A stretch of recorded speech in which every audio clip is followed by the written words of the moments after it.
Shalom, and welcome to Light of the Hill Ministries.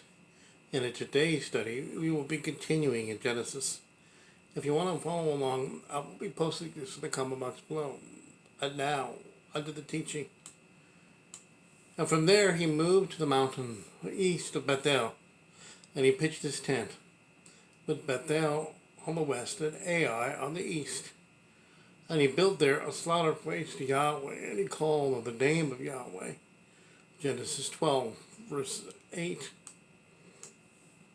The name Bethel is Strong's number H 1008, means house of El, which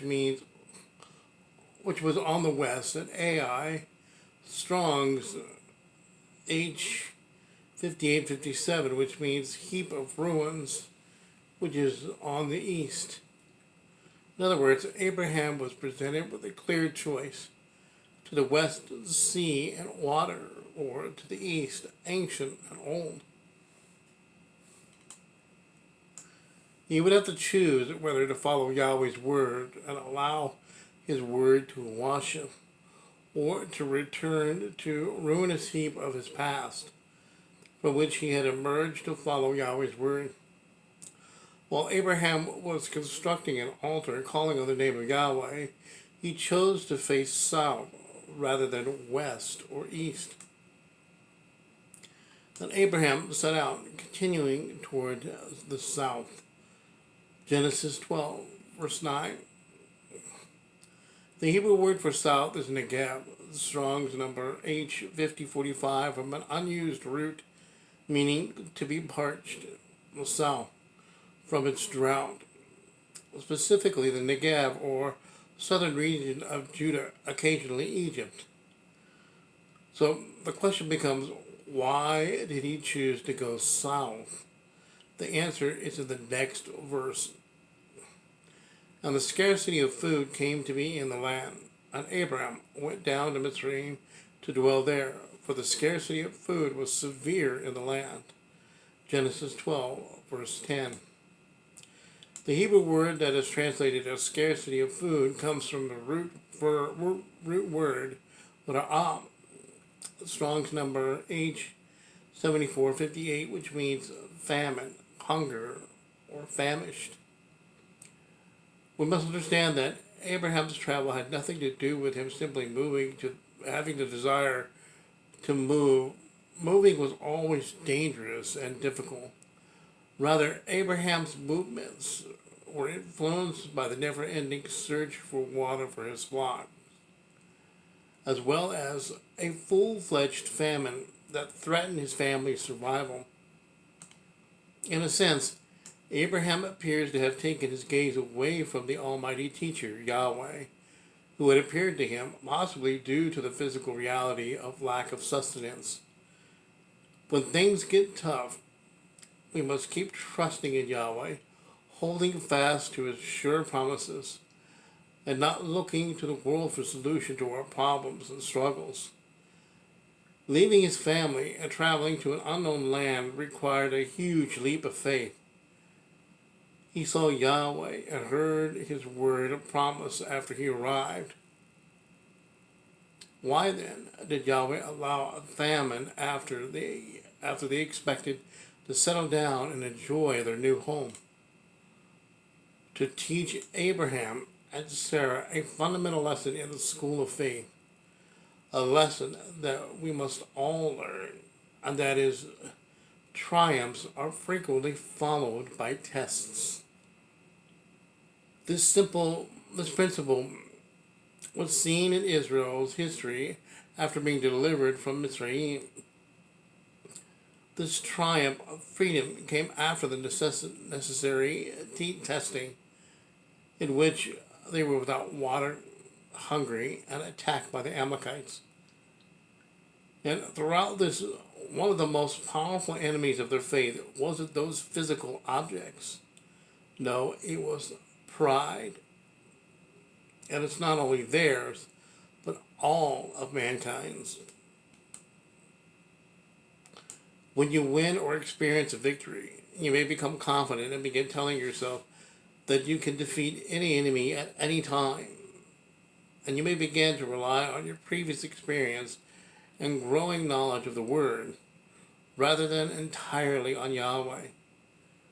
After a great victory, expect the enemy to attack, or Yahweh to put you to the test, or both.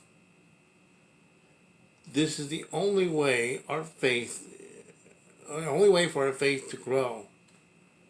Yahweh uses difficult circumstances in our life to strengthen our faith and keep you from trusting anything other than His Word.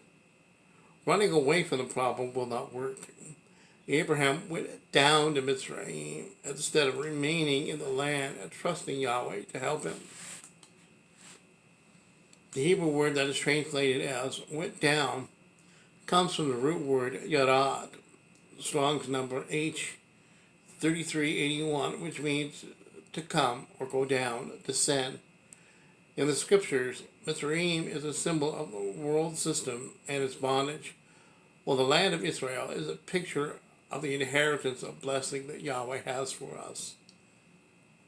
Abraham would soon regret moving south to Mitzrayim because it would expose him to worldly ideas and practices. Mitzrayim was a fantastic and reliable fertility region for shepherds living at the southern end of the Middle East.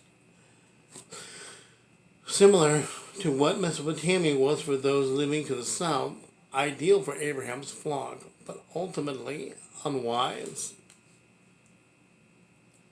Now, Abraham, having decided to take his clan to Mitzrayim until the hard times in Canaan had passed, prepared a deception for what he intuitively feared would happen. He told Sarah to say that he was his sister, not his wife. And it came to be, when he was close to entering Mitzrayim, that he said to Sarah, his wife, "See, I know that you are a beautiful woman to look at. And it shall be, when the Mitzrayites see you, that they shall say, 'This is his wife.' And they shall kill me, but let you live. Please say that you are my sister, so that it will be well with me for your sake, and my life be spared because of you." Genesis 12, verses 11 through 13. Sarah, who was new to Mitzrayim, was immediately noticed by Pharaoh's men, who reported to him that she was a stunning beauty. And it came to be, when Abram went into Mitzrayim, that the Mitzrayites saw the woman, that she was very beautiful. And the Pharaoh's officials saw her and praised her before Pharaoh, and the woman was taken to Pharaoh's house. Genesis 12, verses 14 through 15. Given that it had been around 10 years since Abraham left Mesopotamia, he would have been around 85 years old when they entered Mitzrayim. Sarah, on the other hand, was only 10 years younger, as Genesis 17:17 tells us. And Abraham fell on his face and laughed, and said in his heart, "Is a child born to a man who is 100 years old? Or is Sarah, who is 90 years old, to bear a child?" Genesis 17, verse 17. Making her around 75 years old at the time she was presented to Pharaoh. Abraham benefited greatly from this deception, amassing a large number of animals and servants. All of this would have been a customary gift, a bride's price, paid by Pharaoh to Abraham in exchange for Sarah's hand in marriage. Pharaoh and his household are suddenly plagued. Not the people as a whole, but just Pharaoh and his personal household. But Yahweh plagued Pharaoh and his house with great plagues because of Sarah, Abraham's wife. Genesis 12, verse 17. So the Pharaoh issued a special protective edict for Abraham, so that he would not fall prey to the men in order for them to take Sarah, his wife. And Pharaoh called Abram and said, "What is this you have done to me? Why did you not inform me that she was your wife? Why did you say she was my sister? So I was going to take her for my wife. Look, here's your wife. Take her and go." And Pharaoh commanded his men concerning him, and they sent him away. with his wife and all that he had. Genesis 12, verses 18 through 20. One thing we must not forget.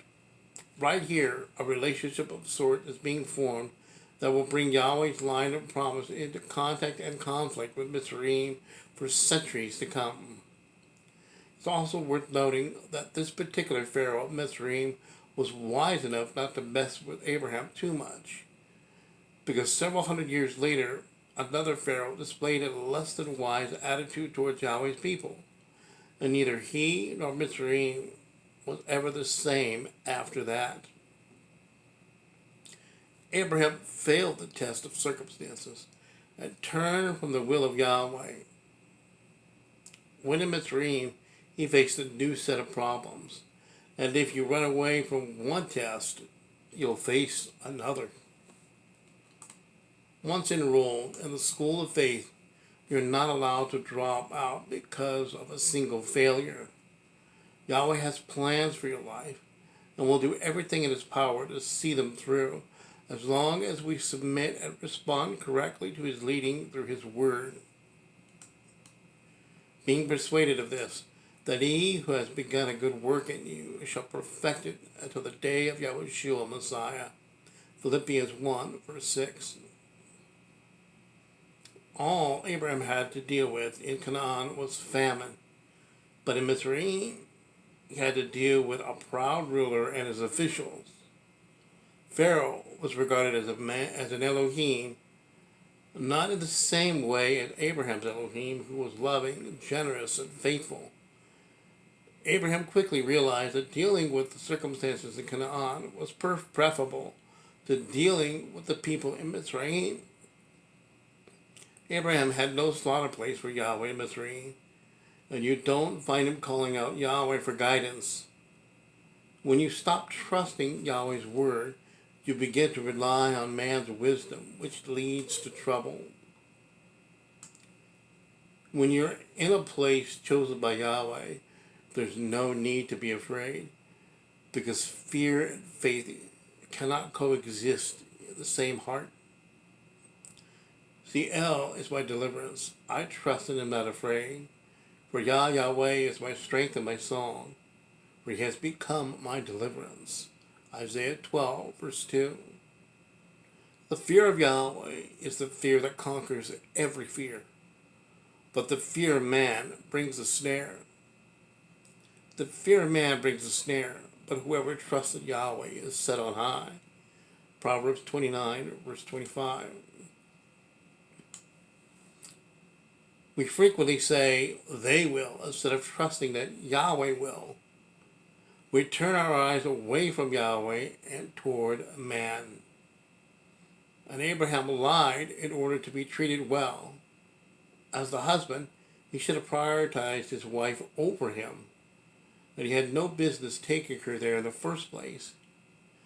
A husband who goes against Yahweh's will can cause untold problems for his wife and family. I'm all too aware of this. And may Yahweh have mercy on us, on all husbands, and bring them back to trusting in him. So, what is the solution to the problem? We maintain our fellowship with Yahweh regardless of the circumstances. If you disobeyed Yahweh and he is disciplining you, return to him and make things right. We must remember that a successful Torah-obedient life is a series of new beginnings, which is not an excuse for sin, but rather an encouragement to repentance. That is exactly what Abraham did when he returned to Canaan.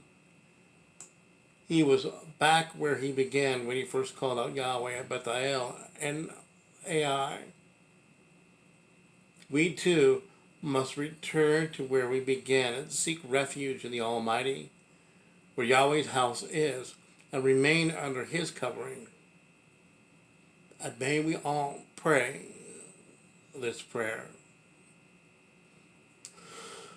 Abba, we say, you are the light that guides our feet. You are the peace that makes us strong. May your light shine in our lives and your guidance bring direction. May we avoid moving south where the world is. May we choose to remain at your house where you are at. May we find inspiration in your word and peace in our hearts as we follow you. Yahweh, we say that you are our refuge, and we are in the shadow of your wings. Protect us and bear us up. And we say that you are our strength, but when we are our own strength, we are weak. And when we trust in you, that's when we are strong. Help us to trust you and your ways. We say we now return to you, Yahweh, that we may never turn again. Amen and hallelujah. In the next teaching, we will continue with the journey of Abraham and Sarah and learn the lessons they have to teach us, Yahweh willing. If you like this teaching, please comment, like, share, and subscribe to the channel, and click on the notification to be notified of the next teaching. Yahweh bless, and shalom to your homes.